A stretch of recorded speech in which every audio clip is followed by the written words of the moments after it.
Welcome to the School for Good Living podcast. I'm your host, Bryan Miller. I know that the world can work for everyone, but that it won't until it works for you. I've created this podcast to help you make the difference you were born to make. It's a series of conversations with thought leaders who are moving humanity forward. Most of my guests are authors, and in each episode I explore their life journeys and the work they do. I also ask them to break down how they've gotten their books written, published, and read, so that you can use these same strategies and tactics too. So, if you have a mission, a message, and the motivation to share it, this podcast is for you. Welcome to the School for Good Living. Steve, welcome to the School for Good Living podcast. Thank you for being here. You're welcome, Bryan. Thank you. Steve, tell me, what's life about? I have no idea, but I think you mean more specifically, does it have a purpose, or is there a purpose to discover some meaning out there that would enrich us to be in sync with, or have I found it, and what is it? Is that kind of what you're getting at? Yeah. When I ask this question, I find people typically answer in one of two ways. They will say, they'll declare what life is about, just generally, for themselves and everyone. And then others will make it more specific to themselves and say, well, my life is about. You're right. And I have no idea on either count. So anything you say. The third externality, I imagine, would be, what is it really about? Yes. As if there's an it that can be really about something. Right. Independent of you and me and others, right? So in that sense, it doesn't have any inherent meaning. There's a universe, and why it's there, and even the point of it being there, defies my grasp. I haven't found someone whose grasp I would, line up with. So that's a mystery. Now, we say that in some work that I've done with people dealing with that question, that life's empty and meaningless. But as important, it's empty and meaningless that it's empty and meaningless. So the notion that life's empty and meaningless became philosophically espoused with the existentialists, Sartre and Camus, but they made it mean something, that it was empty and meaningless. It was like depressing. That Sartre's book was La Nausée, nauseous, made him nauseous to deal with the nothingness that he confronted when he stripped away all the illusions and meanings that he had added to everything, or accepted that had been added to things by his culture, his family, his tribe, whatever. And in some process of taking it away, stripping it away, he confronted nothingness. That, though, was depressing, or down, at least a downer. So in my view of it, that it's nothing doesn't mean anything. It just doesn't mean anything. And it doesn't mean anything that it doesn't mean anything. Now, with that said, I have a life to live, and I can have and create a meaning for what I do. I can have a purpose that I create. I don't live in the notion of finding the purpose or being convinced of a purpose by someone else. You have to confront creating it for myself. When I hear that, I think there's a way of hearing that could be depressing. I think, or at least I could choose to use to make myself depressed, right? And then there's another way that it's actually very liberating, like it's full of possibility. Yeah. And when I've reflected on this thought of it's empty and meaningless, one of the things that I arrived at was this idea of the difference between nothingness and emptiness. And I realize in some of this, it might sound like a matter of semantics, but to me, I feel like I lived a life of nothingness, like believing, life was kind of dark and lonely, and there was no purpose, not that it was empty and meaningless and waiting for me to bring purpose to life. Have you thought about that, or do you see a distinction between nothingness and emptiness, or do you find they're interchangeable? Well, I mean, I can see the distinction you're making. It's not something I normally see. Mm-hmm. When I've examined this life, quote, or this reality we live in, mm-hmm. from the distinction, infinity, and think of time as infinite. I mean, if you really play that out, it boggles your mind to think of it going on forever, yeah, forever, never ending, forever, and everywhere. Infinite in space and no boundaries, and infinite in time, no boundaries, and so forth. So it became for me a matter of what is the word? Arrogance. To think that somehow I had the capacity to put the limits on this infinite reality, mm-hmm. and say, oh, it's this, whatever this is. Mm-hmm. Now, in my finite life, which I have, because I have a beginning, I'm in the middle towards end part of it, and there'll be an end. There I can create something. So there is an angst to creation. And you and I were talking before we started the recording about sort of the angst of creating, writing a book, mm-hmm. or anything creative. I think has a confront to it. What do I do? I can do anything here. The space. Yeah. I can literally do anything. What's worth doing? Right. And then, what are the standards by which I'm judging what I'm doing, and all that leads to a lot of questions. But all those questions still don't matter, because if you're going to do something, you got to do it. Right. The reality that life's infinite, or playing it out, what it means, thinking about infinity and everywhereness. Once I'm done kind of destroying all the notions I would put together, I'm still left with, well, now what do I do with my life? Right. Do I just sit on a mountaintop? Do I just, vegetate? So it's never worked for me to not really be up to something. So when I realized I was up to things for a while, part of my life, because I felt I should be up to something. Mm-hmm. And then I should be up to this thing, kind of like my circle, mm-hmm. my social network was up to various things, and I wanted to fit into what people were up to. So I came up with something that fit in. But when I outgrew that notion, at least I think of it as outgrowing it, I was left with nothing. Now what? When did you outgrow that, by the way? Probably in my late 20s.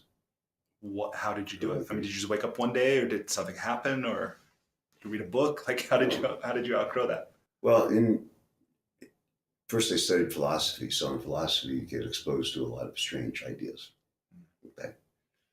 And it makes you, if you're lucky, you end up thinking a little bit, doing some thinking other than read other people's thoughts.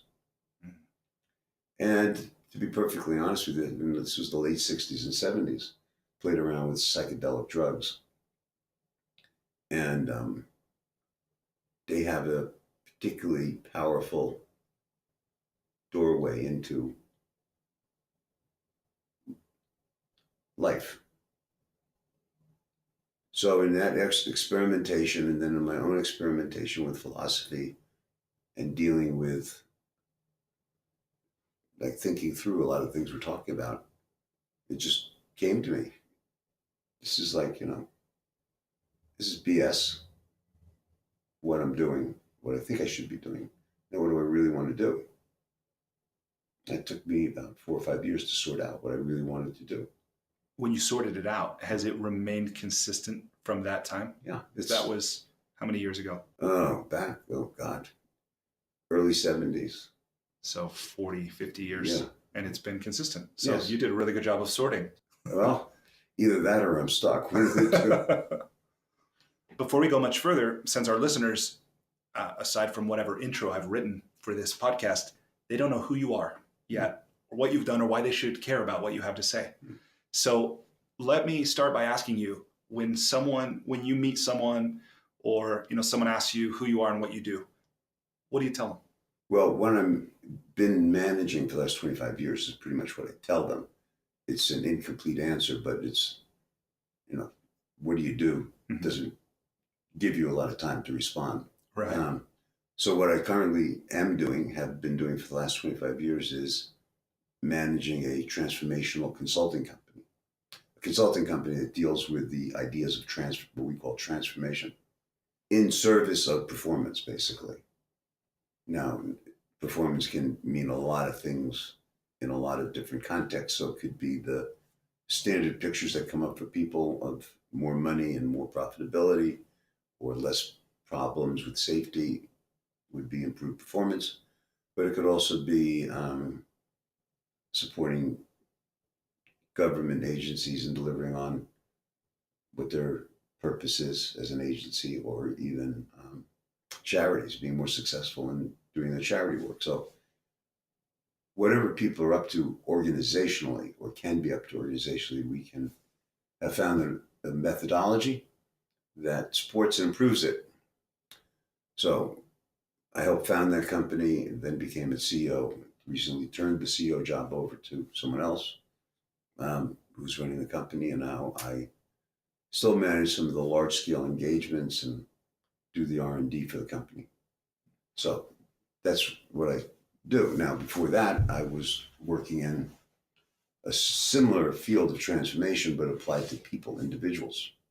So in that regard, I was working in bringing these ideas that we call transformational to people in all over the world. Probably did that for 30 years, 25 years or so, before we started the Vanto Group, the consulting company. Amazing. That's 45 years, something like that. Longevity. It's a passion. Yeah. It shows. Yeah. Cool. So you've written this book, The 3 Laws of Performance. Mm-hmm. You're talking about performance now. The book was published 10 years ago. Yeah. It was bestseller 10 years ago in the United States. Has since been published in, I think it's 17 languages. Awesome. Yeah.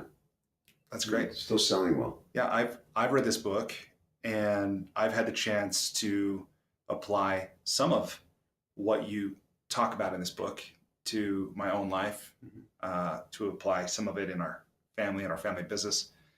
And I've found that it's a profound way of shifting an attempt to achieve like high performance, right? Where I think my experience is a lot of books have great ideas, or almost a random assortment of ideas. But this is maybe I should let you talk about it, but my view of your book is that it's I want to say cogent. Like, it's very logical, even though it's not intuitive. Like, I think I could have lived my whole life without ever thinking about some of the thoughts in your book, right? But what I'm interested to know is, why did you write this book? Like, who did you write it for, and what did you want it to do for them? The work that we do live, in person, in groups, which is the normal venue with which we deliver the ideas, whether it was the personal transformational work that I did before the consulting work, which is still being delivered by a company called Landmark. Every year throughout the world, there's probably 80,000 to 100,000 people that take the basic program. That program is delivered to 100 people or 150 people live. And the consulting work we do is delivered to groups, large groups, live. That allows for dialogue, and conversation has a fluidity and agility and so forth. It is fairly complex. I mean, it's not a simple conversation, not an easy conversation. There are no tips in the conversation, no rules, no principles to follow. It's about life. It's about your life in the area of communication, or the area of relationship, or the area of vitality or well-being. As an individual, in an organizational setting, we've done work from bringing together groups that have conflict with each other. Like, we did an engagement in South Africa at a platinum mine, where the groups were not only in conflict, but it actually had significant warfare with each other. Like physical violence. Physical violence, yeah. And the point of that work was to get everybody to see if they were willing to create something new going forward. that actually was collaborative, creative, and in the benefit of everybody versus who's stealing my piece of the pie. But all that work required some very, very non-intuitive ideas. Okay? So they were somewhat opaque to an outsider. Like if you ask me, tell me in depth what you're talking about. Mm-hmm. The in depth would be hours long. Mm-hmm. And it would be like a conversation you'd have to stay in and hang in. And there would be ways we would create a kind of specialized terms for certain phenomena. You know, if we're talking about listening, we have different ways of referring to listening. One is like already listening or always listening. And those are just meaningless phrases until you understand the import behind them. So we were successful in what we were doing, but it was limited by the complexity of the methodology and its availability to other people who couldn't take all that time to get into it. I never thought it was possible to communicate it any other way myself. And then I actually had a co-author to the book, The Three Laws of Performance. His name is Dave Logan. And Dave's a professor, he's on the faculty at University of Southern California. Dave and I were part of a think tank that was put together by a man named Werner Erhard, who was the originator of a lot of these ideas. And purpose of the think tank, and the think tank was about 20 to 25 people, something like that, from all different disciplines. There was a psychologist in it, there was a Harvard business professor in it, there was a brain scientist in it, an astrophysicist in it, consultants were in it, some CEOs. And ultimately the question was, is performance something that can be worked with in a meaningful way to elevate? And if it can it be worked on individually, group-wise, and organization-wise? How do you do that? So by the way, this was the purpose of the think tank, not just like one initiative, the think tank, but this was the purpose, the reason. Yeah. Okay. And there are a lot of people who were interested in participating, and a lot of people were mystified or confused or intrigued by human behavior, mm-hmm.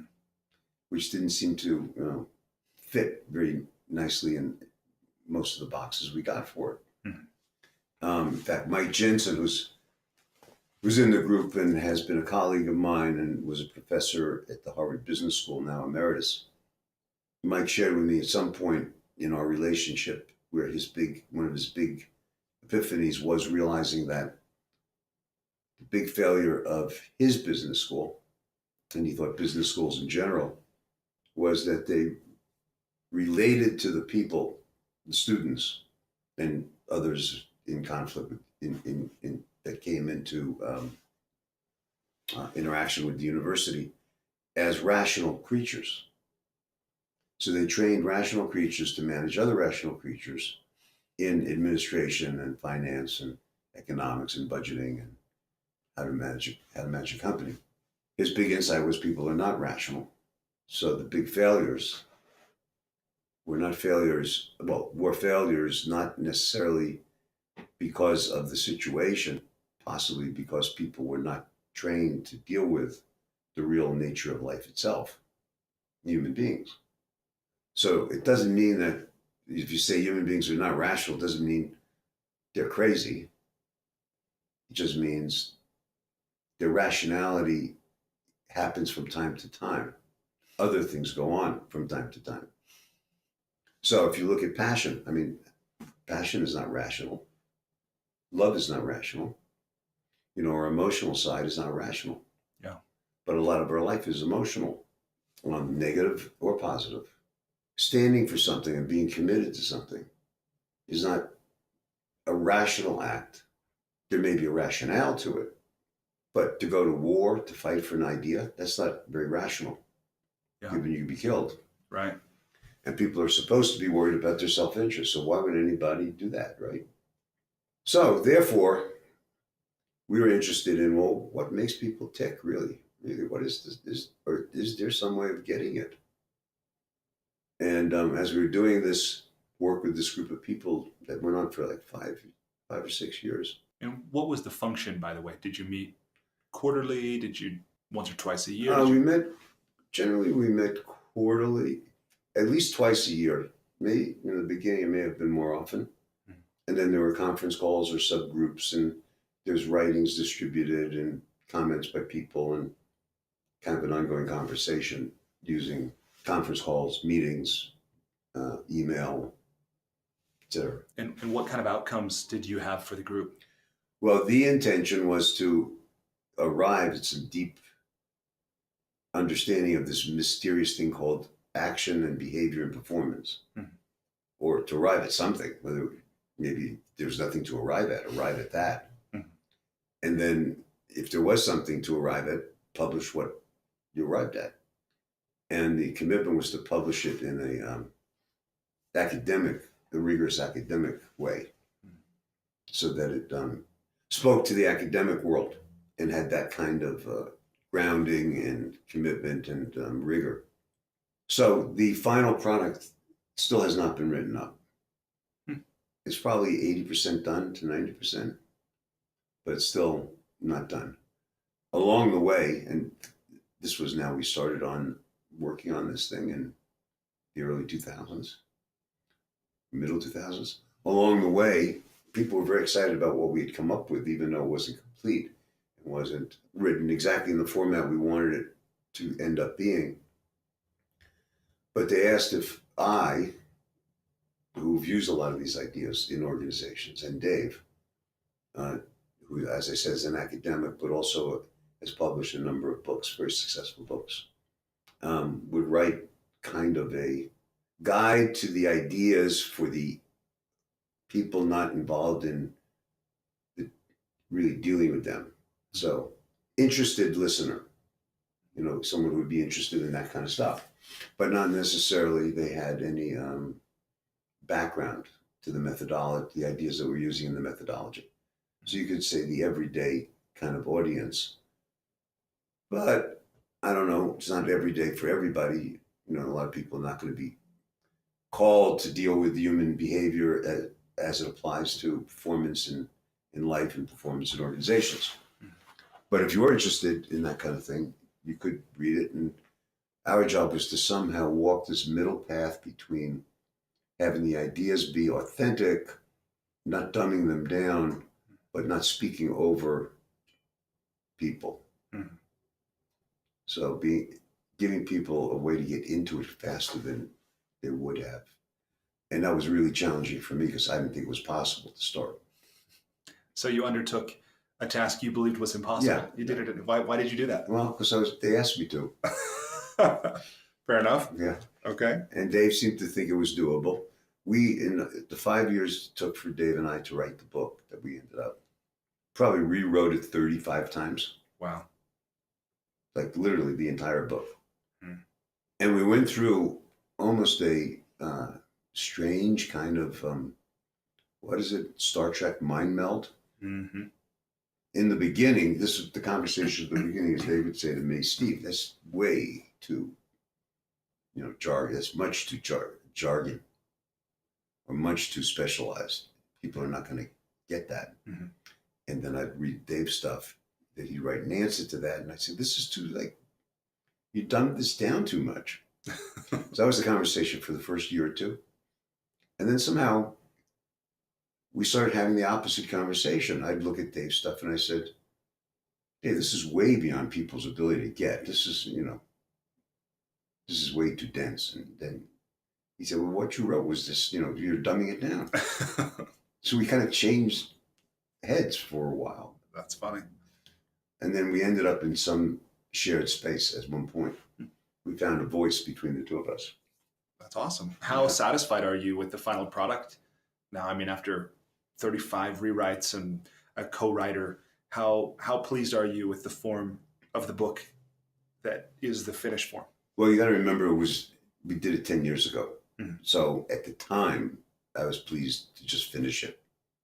Yeah. That it was, for me, nothing had been sacrificed that I thought was really, important. That it did communicate. It was authentic. It was, in fact, about things that had happened, and a way to look at it that, in fact, use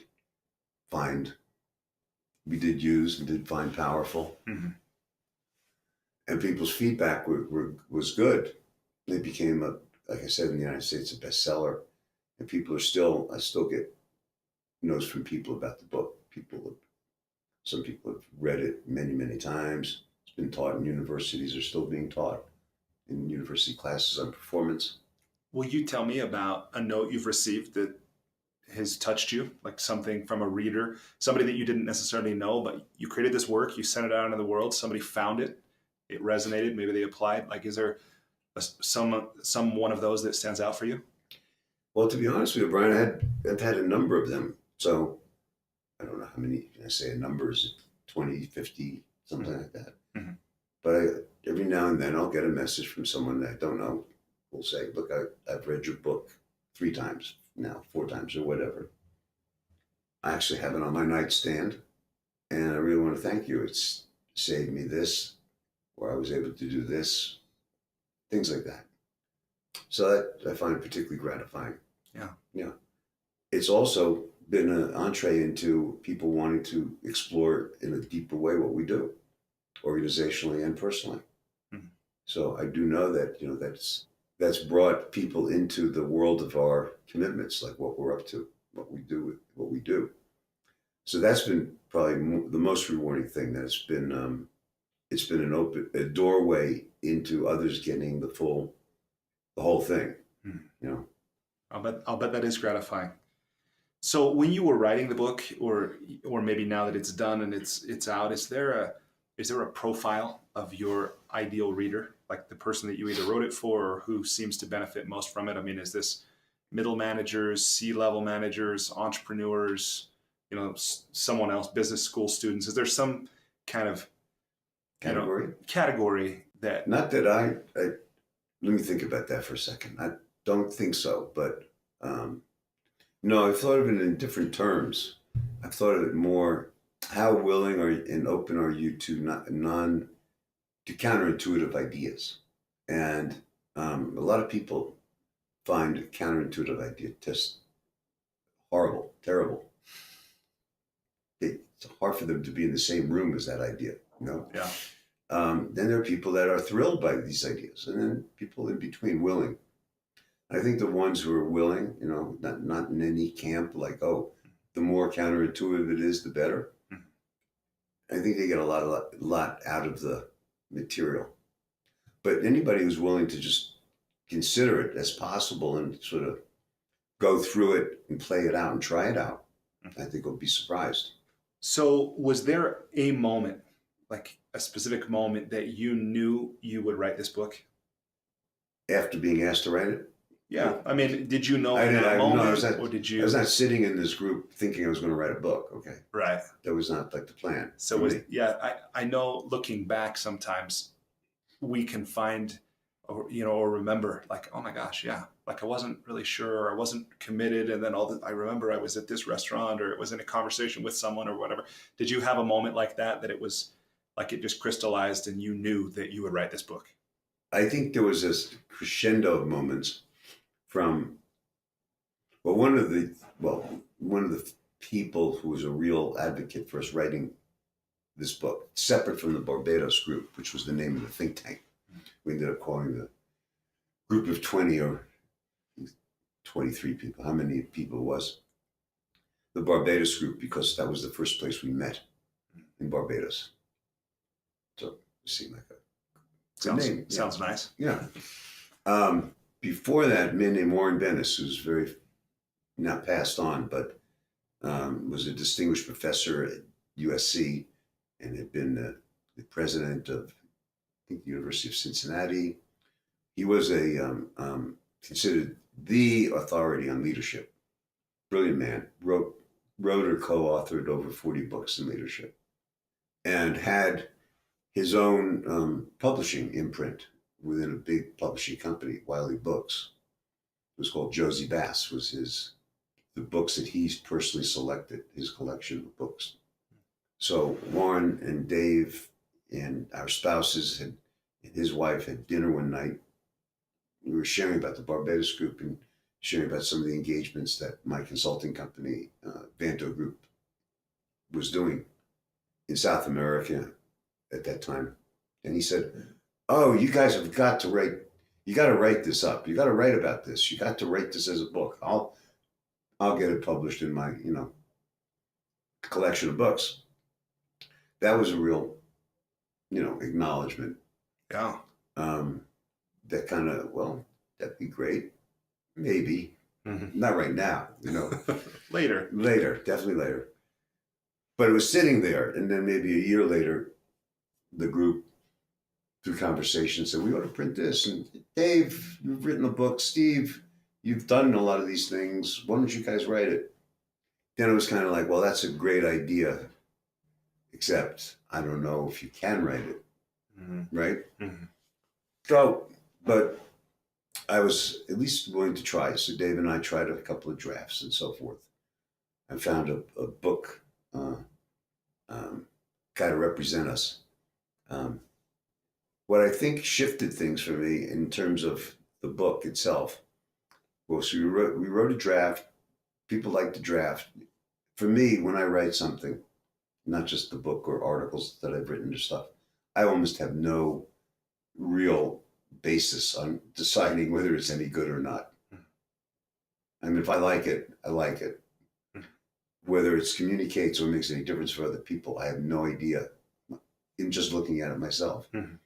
And then I, spit it out, and it either does or it doesn't. I get the feedback. So every now and then there's someone whose feedback really matters. So our publisher, so we got a contract. Our book agent got us a contract. They would pay us advance. And so now the clock was ticking. Yeah, now it's on. Now it's on. It's real. Yeah. And I still don't know how we're going to write this book, okay? So whether it really can be written in the way with the intent. I know something can be written. I know something could be, popularized. But if your goal is not to popularize it, but to have it be popular, but to have it be meaningful at the same time and authentic in terms of the ideas, that still was a question. So we wrote some stuff and we sent it to our editor. We got assigned an editor, a woman named Susan. And she was great. She was great. She had no familiarity with our work at all. She'd never done any of the public programs that we did. All she knew was Warren liked it, and that was important for her. Mm-hmm. So we called her up. We set up a call with her, and she almost, the way in which she was an editor was she would deal with the obvious stuff in editing, not what did she think about it? Like, really, what did she really think about it? So we got in conversations with her about what did she really think about it? And she really was getting it. And her responses, she got more and more excited as we wrote more and more. So she became a real contributor to the design of the book with the intention that we had. And we kept Warren spent probably more time with us than he had with other people for a long time. Just as the overall editor of the book, of the collection of books. Mm-hmm. So they were very positive, and their positivity at some point said, okay, this can be done. Now let's just do it. How do you think the book is different because of Warren's involvement? Oh, very different. Was a master at storytelling and writing and communicating. And his books are really great to read. They're just fun to read. They're really great. And when we first met him, we'd done a lot of work on this one compelling story. It's in the book about this big labor breakdown between unions and management, and kind of a real drama that took place, right? And Warren came in. We met him at a restaurant in Santa Monica, and he brought with him a board, like a cardboard board piece, 4x4, 4x3 or something like that. And he takes out and he says, do you guys know about storytelling, storyboards? I said, no. He said, it's what they do in movies. He said, I put together a little storyboard here of the story that you guys are talking about. Wow. And he had dissected it into the characters and the incidents and so forth, like the story. Wow. And taught us stories. How cool. Yes. Only in Hollywood. Only with Warren. That's awesome. You're dealing with philosophy and stories. So you got this contract without having written a book proposal. No, we did write a book proposal. So you did write a book proposal. We wrote a book proposal that the book agent liked, who was completely at that time unfamiliar with our work, but he liked it. So that was a score. So he ended up selling it to other people who were unfamiliar with our work. So I started to break down the barriers called the people unfamiliar with our work are not going to get it. Because they were. Yeah. And it wasn't this one moment. It was these series of moments that tipped me over. So this entire book, I mean, it's in the title, performance, this word performance. I think this book is also a lot about leadership, right? And I'm curious to get your perspective on when it comes to leadership, what is it that most people get wrong? Well, I think most people get wrong that they can't be one. So if you went around and polled people about could they be a leader with regard to X, Y, and Z, could they actually do it, and they were being truthful about it, not with themselves. Most people would not see themselves as being able to provide leadership unless they had certain conditions which they don't have. For example, they don't have the authority. So people confuse a lot of being a leader with being the boss, the commander, the person in authority. So if I don't have the authority, I can't be a leader. That's a fallacy, because leadership has nothing to do with authority. In fact, oftentimes when you have the authority, that gets in the way of your leadership, because people are listening to you as the boss, and they're going to do what you say because you're the boss, not because the idea of its own has a critical possibility. It makes a difference. So authority is not needed for leadership. Position, there's no position called the leader. There's the executive, the chief executive, the owner. There's lots of positions. But we all can provide leadership or not. We tend to think of leaders as having kind of traits, charismatic traits, or they compel people. Their very presence compels people. They're born with these things. That's another fallacy. You're born with certain capacities or abilities. I'm not born with them, so therefore I can't be a leader like that. Yeah, I think most people definitely believe that, right? And limit themselves in so doing. Yeah. So there's lots of ways we limit ourselves against the possibility of leadership. My basic premise is that they're all fallacious. There's no limits. I mean, there are limits, but the limits of leadership, they don't exist, because leadership is really, what are you willing to stand for? What are you willing to say? What are you willing to be committed to through long periods of time? So leadership is not necessarily easy. It may take years for something to turn out that you're committed to and providing leadership for, which takes a lot. But what it takes is something everyone can do. That doesn't mean everybody will do it, or could find the wherewithal to stay that disciplined, because it does require discipline. But they're not the kinds of things that are unavailable to me by birth, or by position, or by status, or things like that.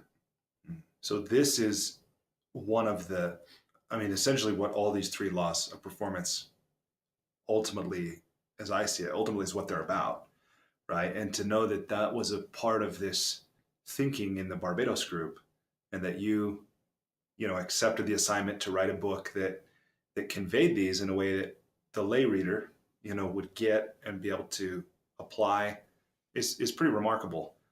And as I asked you the question about how satisfied are you now with the finished form, and you made a comment to the effect that, well, 10 years ago, 10 years ago, you were pretty satisfied. That's kind of what I took from your answer. If I say, how about today, having the benefit of a decade now, having seen this book in existence, how satisfied are you with the book in this moment? I'm very satisfied. It actually definitely exceeded my expectations, because initially my expectations weren't very high.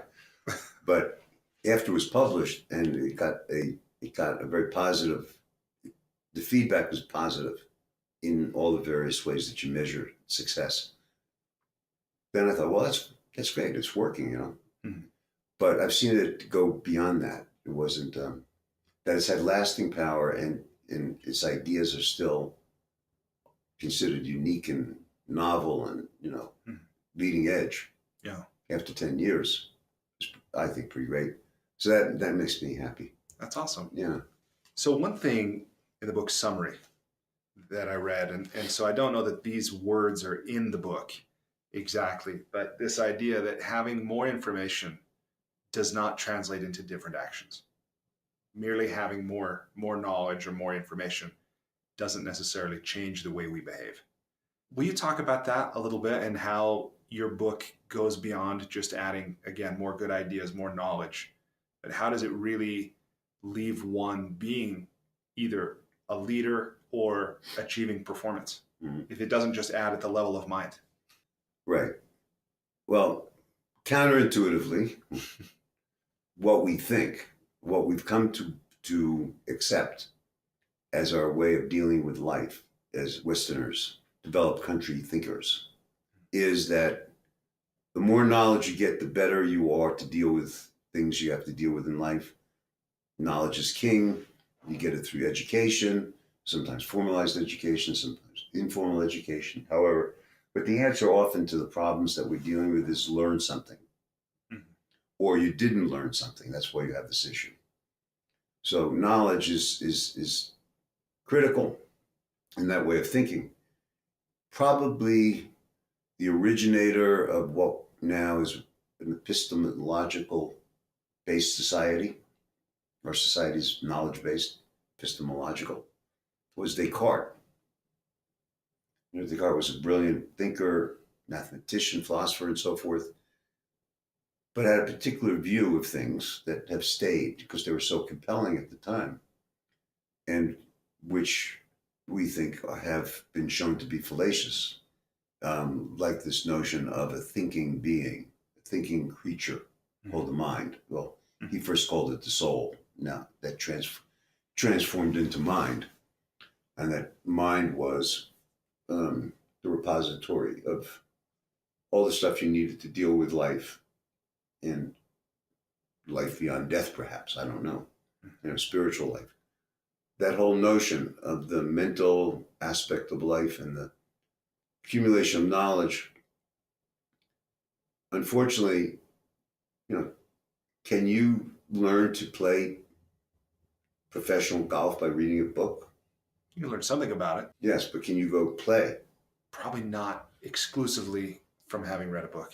Okay, and if you had instruction and you had all the things you think you need to know, and you had it all just given to you, all the knowledge about something, would you then be at the highest level of delivery of that ability?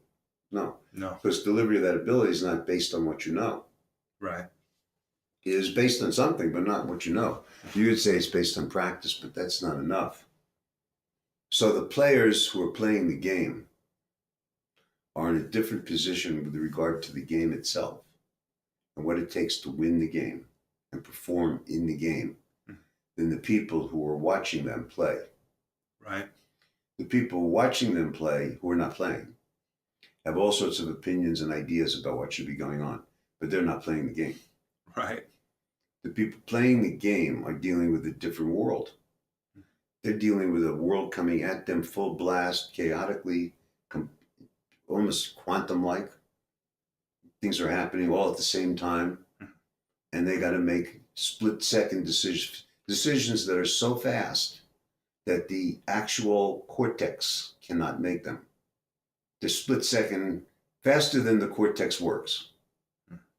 You cannot hit a fastball going 96 miles an hour by thinking about anything to determine whether you're going to hit it or not.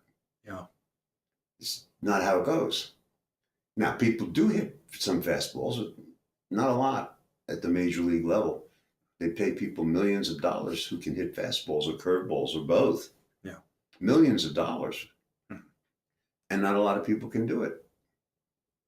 And there's batting coaches and instructors and, the minor leagues training and all that training and a lot of stuff written about it. A lot of people understand it.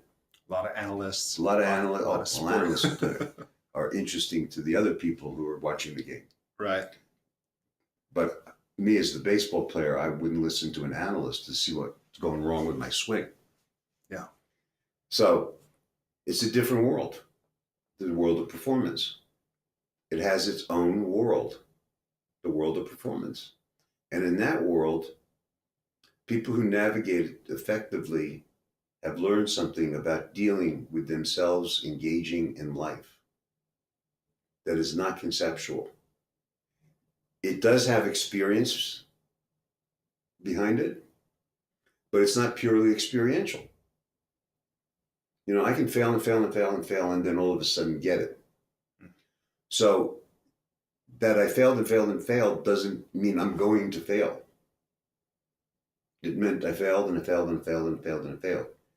If I know how to deal with that in a way that actually makes it valuable to fail, then I can transform my failures into a success at some point. But not because I have the history of failing.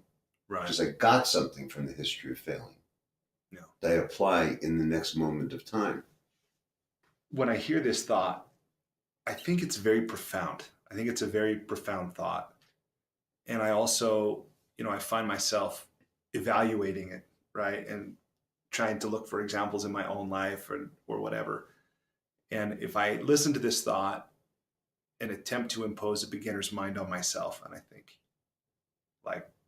and nevertheless, all this stuff shows up. Do I agree? Is that true? Like that kind of thing. A thought I have is that, it's not intuitive. It's not something that I go, oh yeah, that makes sense. That if I have a history of failure, not only does it not mean I won't fail again, it doesn't mean I'll succeed either. Right. But I have the opportunity to transform what it means, to give myself a view of the future that's empowering. Mm-hmm. And that's not something that I think, most people get, or if they think they get it, what they're really getting is positive thinking. Yeah, exactly. That's not what I'm proposing, and I'm not a fan of it. Right. It's very nuanced. I mean, to me, this is it's very profound, and it's also very nuanced. So like you were saying before, if you were to explain this in depth, it would take hours. As I'm thinking about someone listening to this conversation we're having, is a part of me that wonders how much background or context must be added to someone who's never heard much of this before it starts to have a relevance or even be comprehensible, let alone useful, dealing with right? What I dealt with in the book. Yes. But just carry on. Yeah. You know what? Yeah. Don't look backward. Just keep going forward. There is a book to make it easy for people if they want to get into this thing. It's a really good, great book called Black Box Thinking. And I think the subtitle, which has changed a few times, it's written by a writer in London, a sports writer. The guy's a sports writer. It has nothing to do with sports. It's, he's just a great observer. I think the subtitle is something like Why Some People Learn from Their Mistakes and Others Never Do. And it's about the very nature of our modern scientific society is dealing powerfully with failure. In other words, I come up with a theorem, a scientific theorem. Well, how do we know whether we should go with it or not? Well, people do experiments. And what they're trying to do is do an experiment that shows that it's not accurate. they're actually trying to show it's false. Right.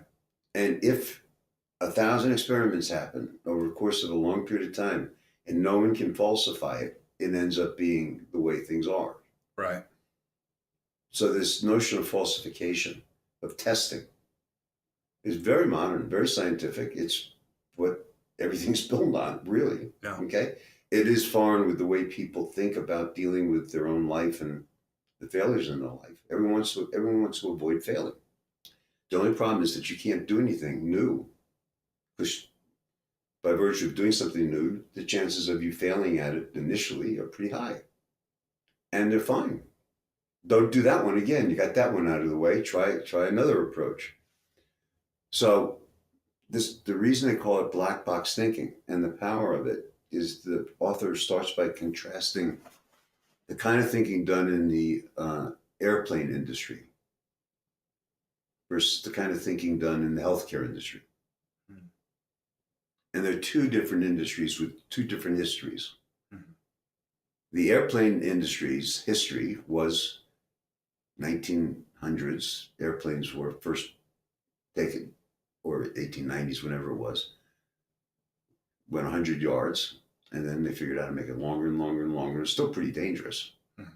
And it stayed dangerous for 20, 30 years. You know, the mail trucks run by the cowboys. The mail trucks, the mail airplanes run by the cowboys, crashed a lot. It was a dangerous sport. As people looked at it, though, they said, wow, this is something you could make money with, but you can't have these crashes. You got to figure out how to not have crashes. Then we can make money. So the whole notion of safety became not a good thing, a critical thing for investment and actually making money. So there's, in every airplane, there's a black box. And the point of the black box is to be used to determine what went wrong. So we don't do that one again.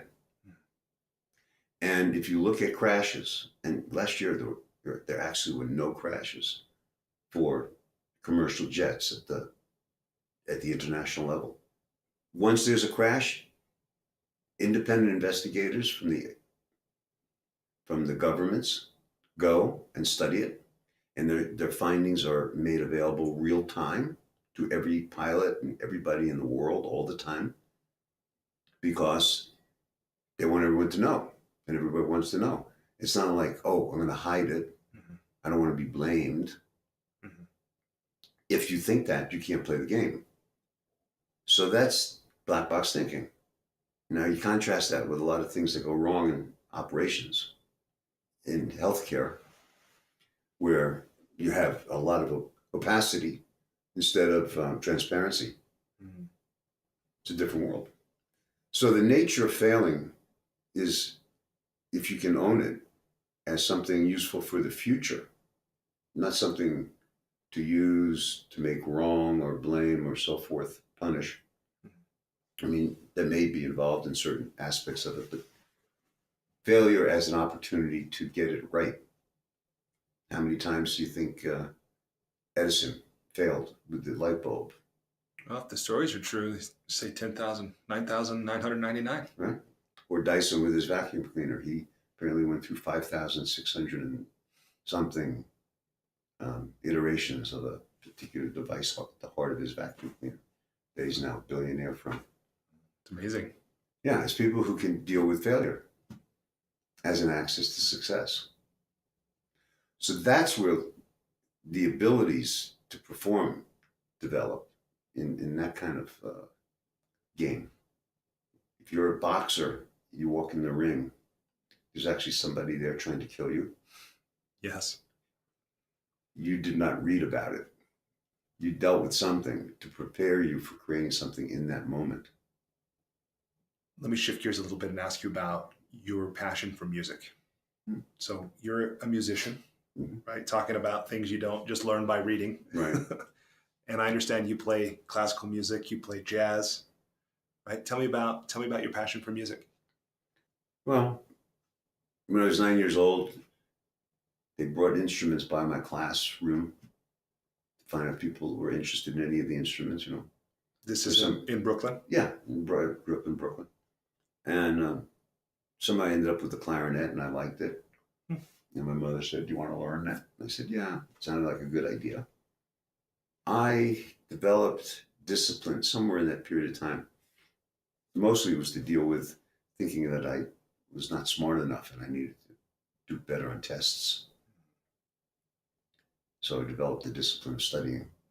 So I applied discipline to the clarinet and got pretty good at it as a high school teenager. And then, so that was classical music, and then kind of expanded into jazz and stuff like that.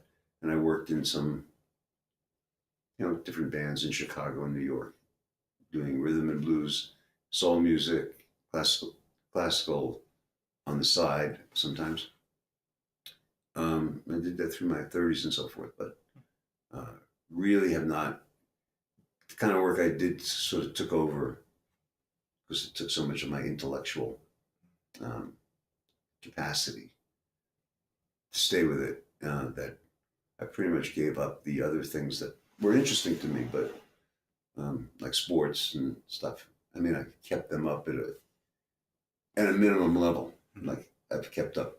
I can still play my instruments. I can still, You played the saxophone also? The saxophone, flute, clarinet. When was the last time you played? Oh, probably about 4 months ago. Just to make sure I still could play. Keep up with it. So. Right. Cool. Let me ask you. When I get old, I'll maybe become a musician again. Awesome. Let me ask you a few questions that don't deal with anything we've talked about at this point. Yeah. So this first question is a question you can answer any way you'd like, of course, but I invite you to answer it with something other than a box of chocolates. Okay? So fill in the blank. Life is like a... Well, we already dealt with life's empty and meaningless. So I'm not sure what you put in that blank, right? So you leave it blank. Life is like a... It's just blank. Okay. Life is like... Okay. Fair enough. I like it. Number 2, what do you wish you were better at? This is going to sound strange because you know that you've been involved in a number of conversations that I've led in various ways. And you know my work pretty well, but I wish I was better in communicating. Okay. I'm always, I'm always, that could have been done better.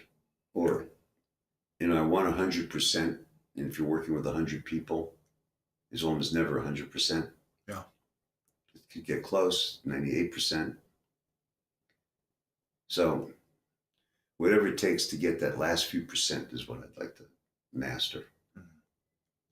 Okay.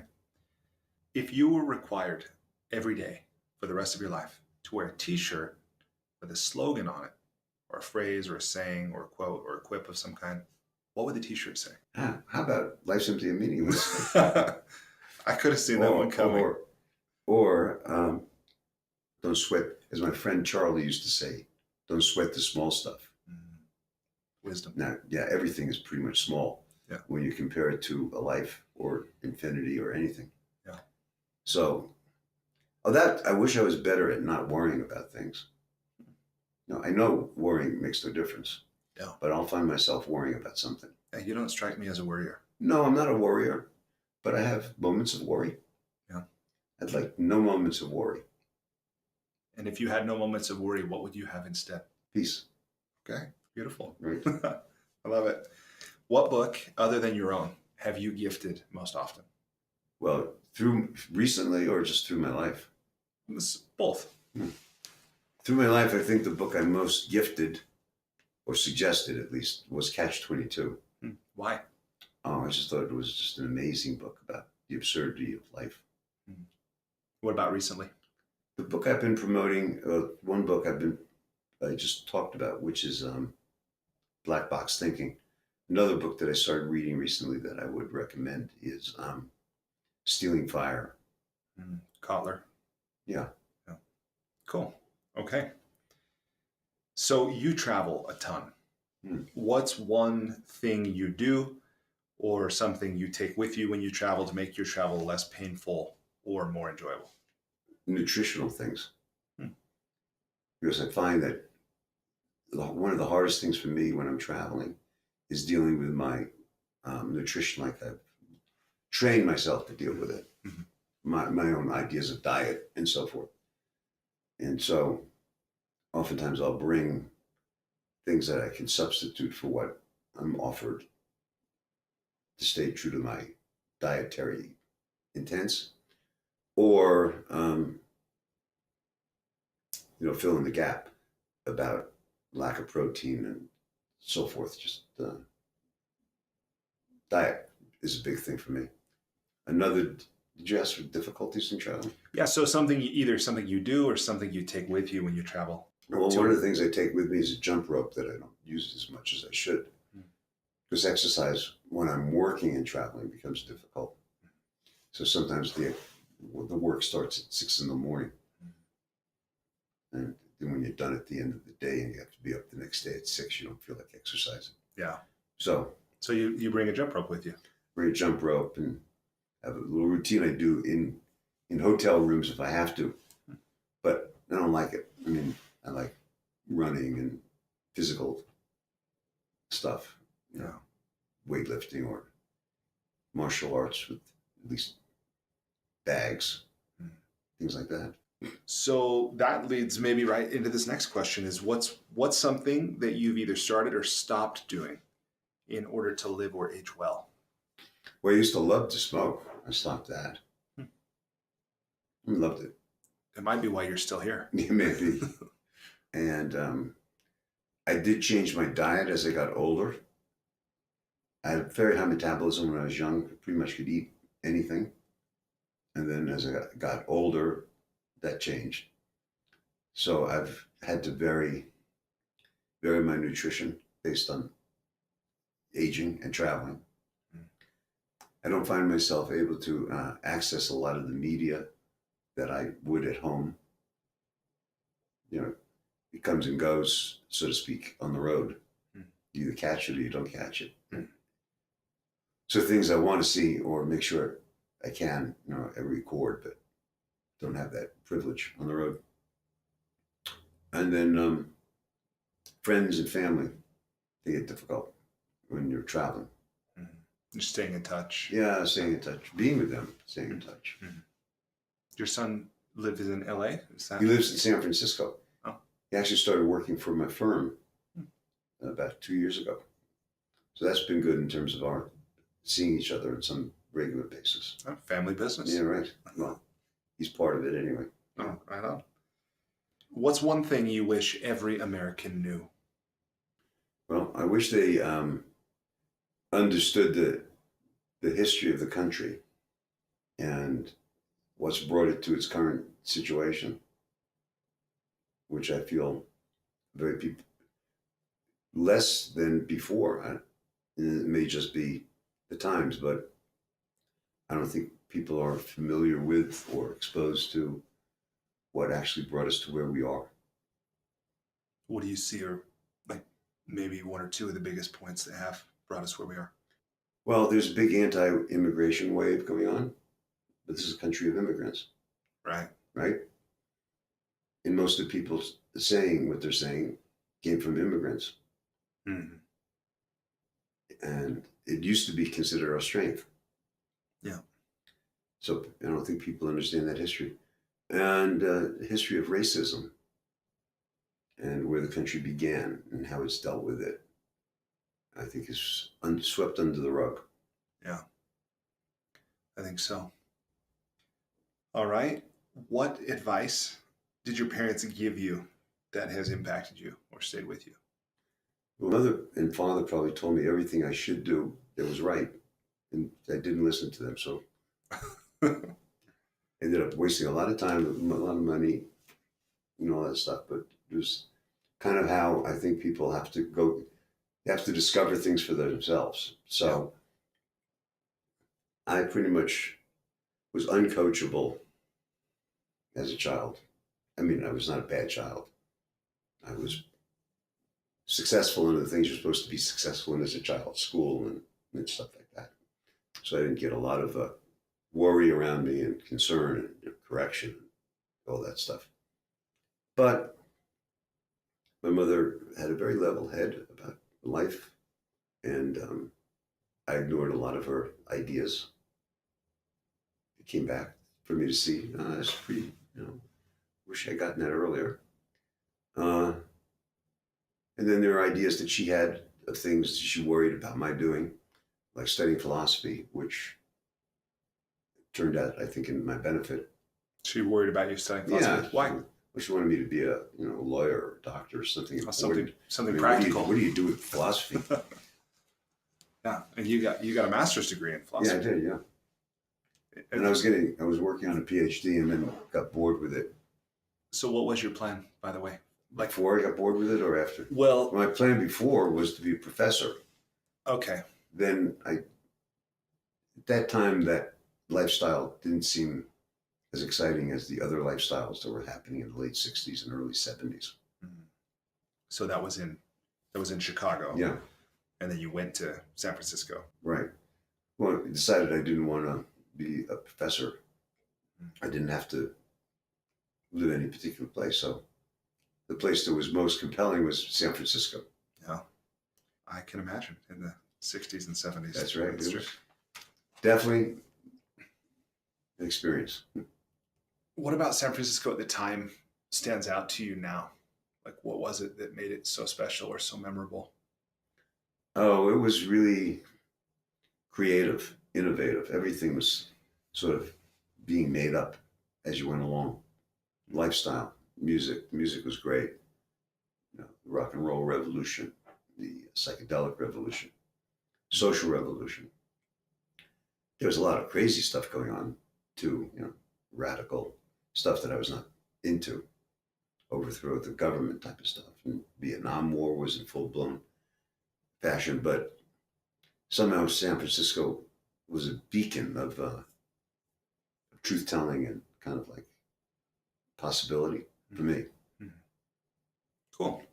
Let me just shift one more time to a set of questions that are, again, specific to the book and more specific even to the process you use to get the book written and published. Mm. Again, these questions are designed to give others insight, inspiration, maybe something they can take away and apply in their own efforts to get their own book done and not just published, but also read. You've talked about the fact you had a co-writer. Do you think that having a co-writer made it easier or more difficult or both? And how? It made getting into it more, quote, easy than being left to my own devices, like the discipline that you have to do. Mm-hmm. There's a lot of discipline to writing. And people do it in different ways. Some people will write a half hour or an hour every day, regardless. Mm-hmm. Even if they got nothing to write, they'll sit, look at the computer, or if they're writing on paper. But they'll do that every day. And then some people will write when quote, the moment seizes them and go on for hours, write all night and stuff like that. So you got, and anything in between. So you got a lot of ways of doing it, but you got to do it. Mm. And the confront, I think, is actually writing something down, anything, because it's going to be terrible. It is. It's going to be terrible. You never get it right the first time,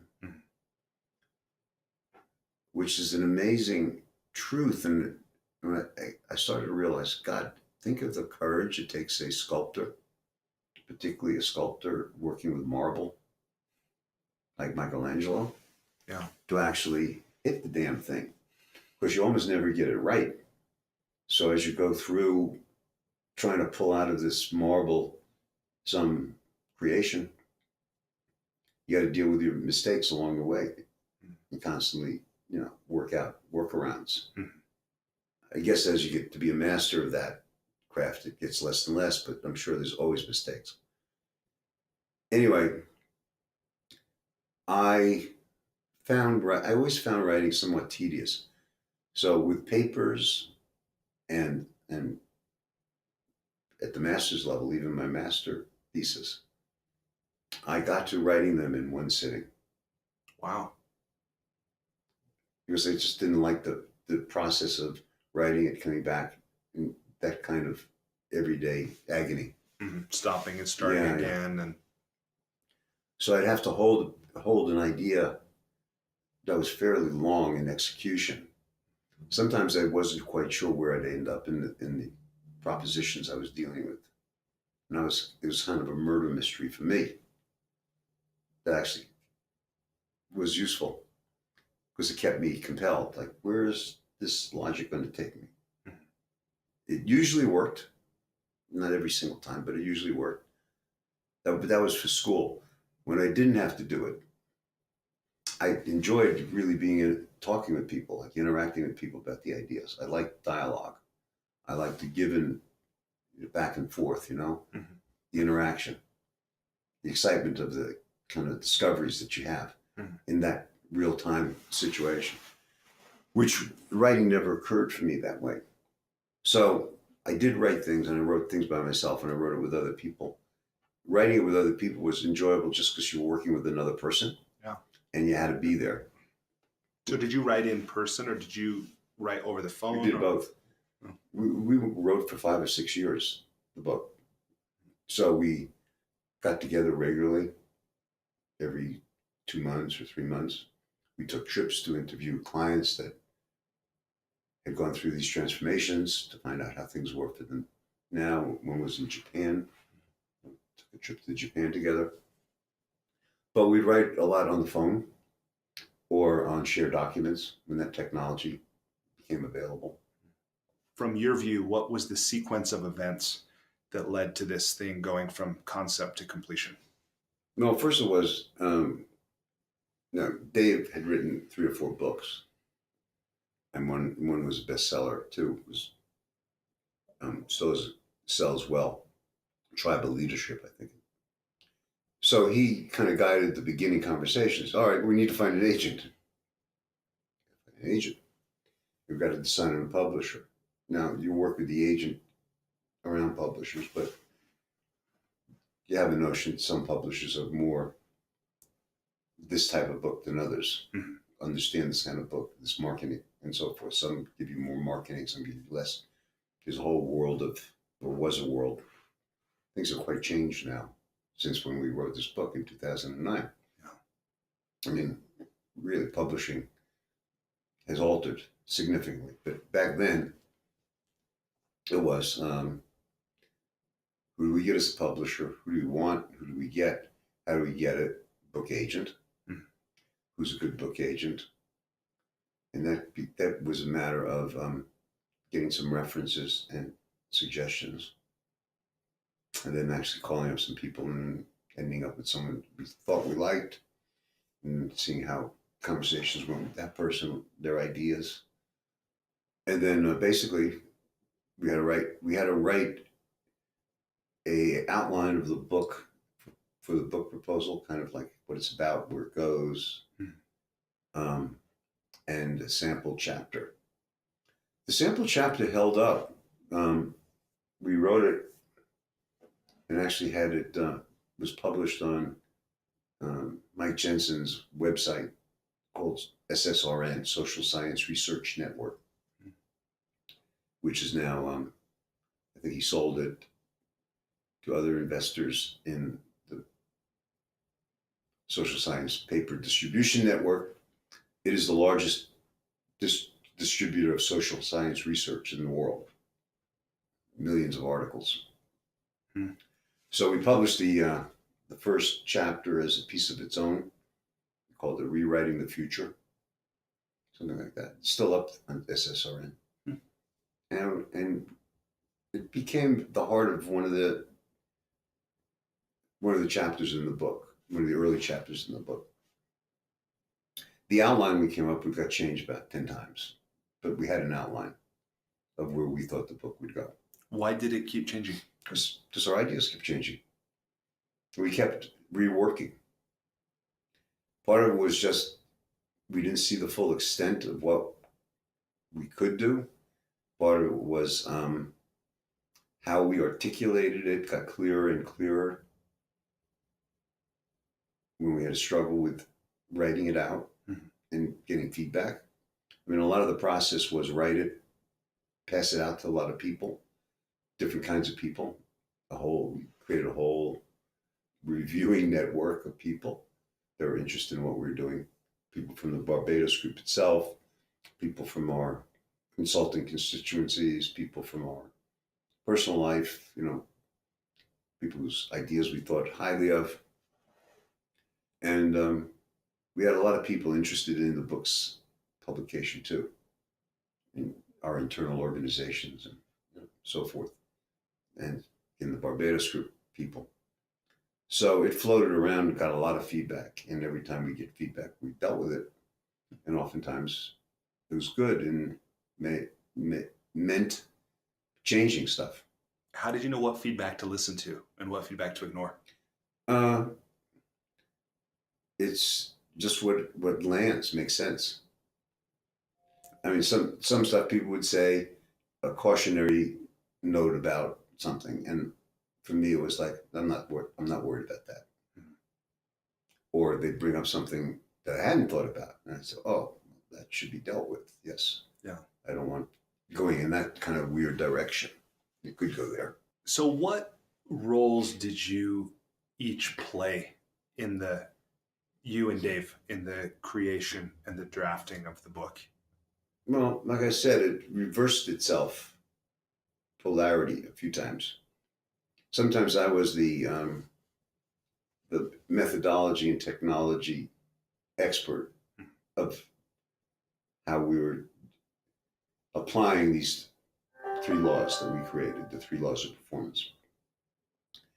And Dave was the writer, skilled at communicating. And then sometimes that changed. And sometimes we were playing the same role, with one view, one voice. But through it all, I don't think we ever had a blow up or, that kind of thing. We argued about things, but kept our relationship and affinity all through the time. Still have it. That's great. So it wasn't a drama. I hear that it was very amiable, like it worked. It sounds like it worked, this partnership. What was the most challenging part of writing a book with another person? Well, it takes more time inherently, because you're gonna go back and forth. Now, maybe you should spend that amount of time if you're writing by yourself. I don't know. Didn't do that. But it seemed to take an awful lot of time, and we had to structure our meetings and time to write together. Yeah.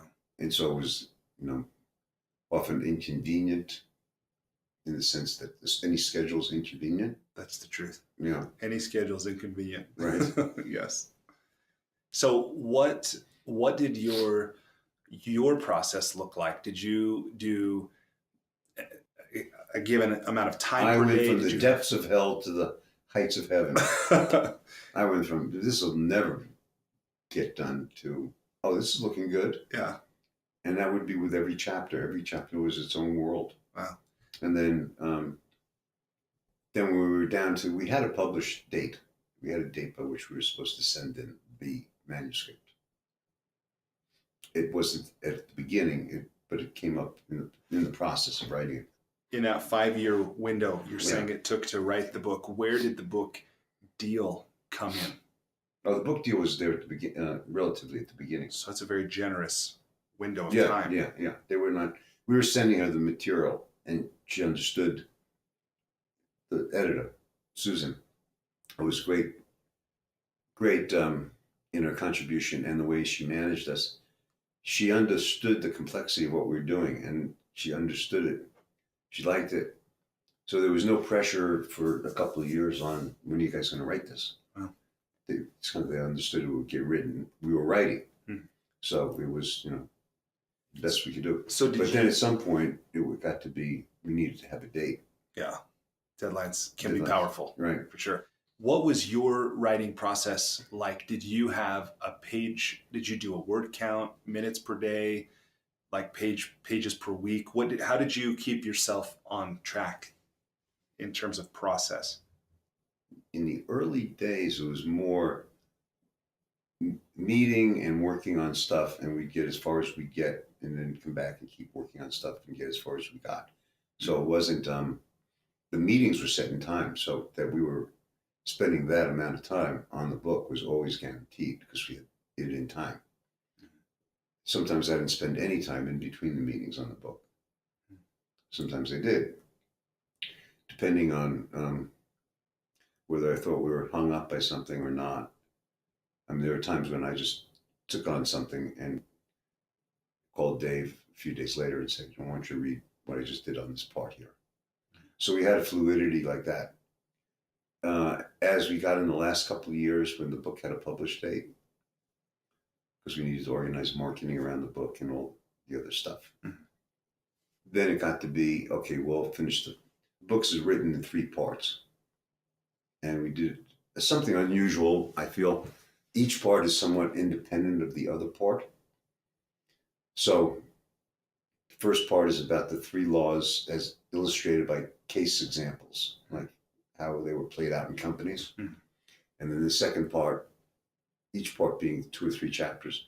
The second part was about the theory behind it. And the third part was how it applies, how you can have it apply to your personal life. They're written so you can actually read a part not in the order of the book. You can read the personal life part if you wanted to first. So we'd finish a part, then we'd say, okay, we need to get this second part done by this period, and this last part by this period. Meet the deadline. We're thinking back from the deadline at some point a lot. Because our rate sometimes is not very fast. Yeah. The last month of the book was very intense. And it was last month. We couldn't, screw around anymore. And I had a week meeting in Cancun. It was Cancun, somewhere in Mexico, like Cancun. It was Cancun. And about the beginning of the meeting, I spoke with Dave. I thought we were kind of pretty done. And he let his wife read the book, and she had some reservations about a lot of the ways things landed. Kind of like too self-promotional. And what did you think? I didn't think that till she said that. And then did you think that? Look at the book and I said, I could see where she would say that. And so Dave and I, much to our not wanting to, said we should write it more objectively here and there and there. Than about kind of, our view of it. So it required us kind of rewriting the whole book in the last week. Wow. He would take a chapter, I would take a chapter, then we send it back and forth, read each other's chapter, correct it, then we move on. And we did that. You got it done. It was intense though, that last week. How much better do you think the book is because of that last rewrite? Oh, I think it's very much better. If you had this project to do over again, what would you do the same and what would you do differently? Well, I think I would not have had long periods where we didn't work on it. Because sometimes it would take a while to get back. Like weeks or months? Oh, yeah. Sometimes we'd have, a meeting in 2 months. Then when we got back together, it was sort of starting all over again. Yeah. So I would compress that period of time. I think instead of 5 years, we could have done it in 2 years or 2.5 years. Mm-hmm. Now, that would have meant, I think, not doing a lot of other stuff that we wanted to do. So I don't quite know how you would have put it into practice. But ideally, if I took your question, what would improve, what would make it, what would have been an improvement would be the velocity with which we dealt with it. Well, then the fact that you got the book done, I mean, I think many projects that we set off on that have, that even have the hint of having a 5-year span, the completion rate is probably pretty low, generally speaking. Well, how did this not just fade away? You're both busy. Other than the fact that I generally complete things, and so does Dave, I think there was no option. There were too many people involved. We had taken the publisher's money. Pretty hard to go back then. Yeah, right. Right. And there were a whole lot of other people who had an interest in the book, from I hope it goes great to, well, it's got to be rigorous. Yeah. It's got to represent the work we did in the Barbados group. So a lot of eyeballs watching the project. It was a little hard to walk away from that. Yeah. That could be, negative, or it could be, maybe it's a good way to set up a project, to have a lot of people invested in your project, invested as an interested. Yeah. I can see where that would be powerful. Yeah. What advice would you give somebody who's maybe in the middle of their own project, or they're thinking about starting it, or they've started it and, abandoned it and started and abandoned? Like, what advice would you give to somebody who's thinking about or working to get their own book done? Well, I'm sure there are naturally gifted writers, in the sense that they can write something and pretty much first time around or second time around it goes well. Mm-hmm. I'm not that way. And I think probably a lot of people are not that way. But hard work can make up for it. Mm-hmm. You got to be willing to write it and rewrite it and write it and rewrite it and think about it and write it. And that's like exercising. Yeah. Just no way to get around it, though. And if you're willing to do that, you get self-trained. There is an art. There's a craft to it. I didn't read any books about writing, so whatever I learned, I discovered it by doing it, and usually wrongly. And then going back and seeing some other ways that could have been shortcutted and so forth. But a lot of it is just confronting that you have something you want to say, but you're not yet saying it, and you got to look at it and confront that, and then confront that again, confront that again. And sometimes it's just one word, makes all the difference. So I guess my advice is be willing to work really hard, and that'll make up for a lot of what you think of as shortcomings. I like that. Well, when I looked on Amazon, I see there are other things that come up with your name, like an audio program from a seminar you led, but I don't see any other books with your name. I think this is it. Why in 10 years have you not written anything else? Oh, any other books? I know you've written other things. You've written papers and articles and things like that, but why no other books? I don't know. Just to be honest with you, Brian, it hasn't come up. Like, nothing's compelled me to want to write a book. I mean, the articles I've done have been interesting, and just around different ideas. So it's related set of work. But I've done a lot of the articles with different authors, done some stuff by myself. For me, whatever book hunger there was, got satisfied with that one book. Yeah. Now, I don't know, maybe there's another one. I wouldn't mind writing a science fiction book. That would be for fun. Yeah. If you write it, I will read it. Great. Just got at least one reader. At least one person you can sell it to. Yes. What haven't we said about writing? I mean, sometimes I ask about tools, the software, the hardware, the daily routine, how you organized your time. We've talked about the team behind this. What haven't we talked about when it comes to the writing, the strategy and tactics that led to this book becoming a reality? Well, we did talk about the thing I think was most central was the amazing amount of hard work it was. Intellectually difficult work to look at your thing and criticize it. I didn't mind being criticized, and other people criticize it, but to force myself to be critical with my own stuff took some effort on my part. Setting up the time to do it. There's never any time to do it. Now, when we got down to the deadline, then there was. That by itself became something to do. But if I'm writing a book and I don't have a publisher and I don't have a contract, which a lot of people start with, right? Creating the urgency to actually do it is difficult, which means doing it is difficult because you don't have to. Right. It's hard. So what you have to do is find something important about that. it isn't like this is the important thing about it, but you got to find something important about doing it, which is important enough to have you stay up till about 3 a.m. working on something and coming back to it the next day on a weekend or whenever you have the time. Mm-hmm. And that's going to be different for everybody. That's going to be different for everyone. But the one thing that's going to be the same is it's important. Right. Cool. Because if it isn't, don't screw around with it. Yeah. Why bother? Why bother? Okay. So one thing I'm curious before we wrap up here, I heard you talk about your role now with Vanto, with Vanto Group is R&D. Well, and delivery. And delivery. So what does that mean? Design. Well, we do, our methodology is always customized.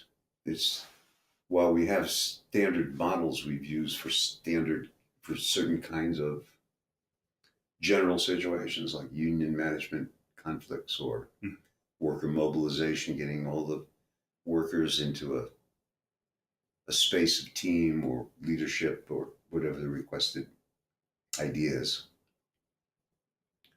Or a company starting off or reinventing itself. We have models that we've done in the past, but they always have to be modified or customized because nothing ever is exactly the same. Right. And so the design of that is what I call research, design, development so in that general area. And then there's actually exploring, is this possible doing this in another way?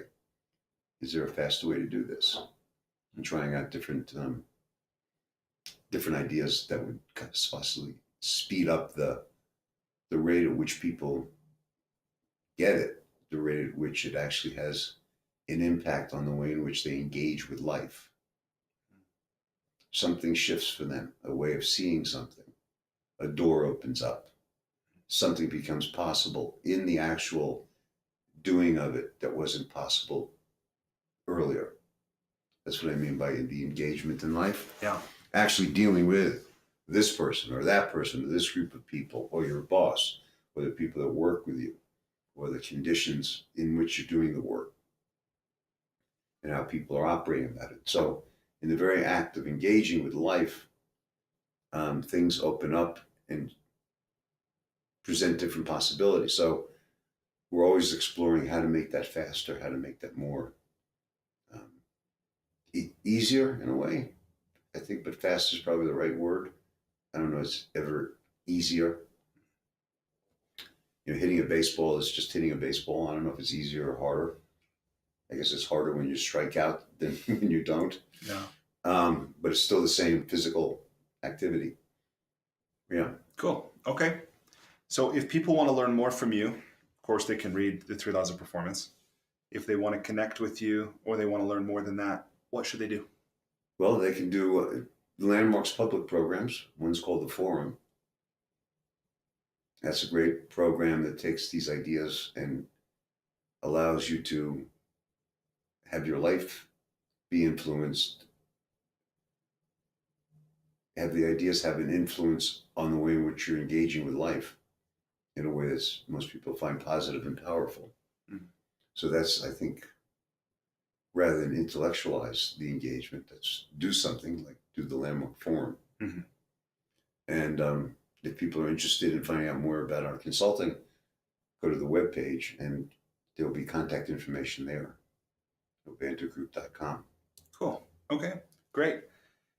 And as a way of expressing my gratitude to you for making time to talk with me over these last couple hours, I have made a $100 loan through kiva.org to a lady, a 33-year-old married woman in Gujarat, India, who is engaged in the agricultural business. She's growing plants, rice, vegetables on her farm. She has a household of 7 members. So she'll use this money to purchase seeds and fertilizers and water pipe. So her family, her life, her family, and I like to think her community will be improved in some small way. So that's one of my best payments ever. Cool. Well, you've done a lot of good for a lot of people, and including me. And I thank you. Thank you for that, and thank you for making time today. Bryan, thank you very much. It was fun. Yeah, it was.